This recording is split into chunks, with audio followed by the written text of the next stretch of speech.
Destruir es muy fácil, bajar yo más difícil es volver a subir al monte donde naciste es Burley. Es muy fácil negar, difícil reconocer, es muy fácil caer, difícil es volverse a poner en pie en el combate.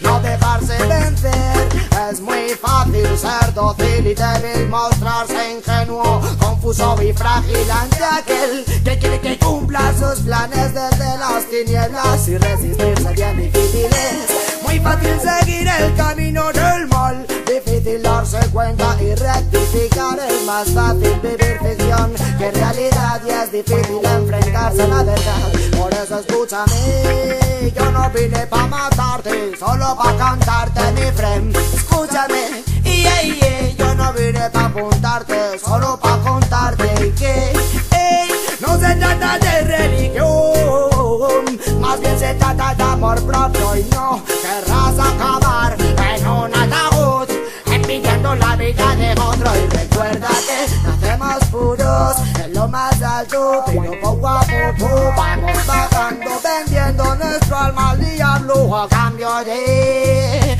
una eterna condena. Y yo, es muy fácil tomar una decisión y es difícil tomar la correcta.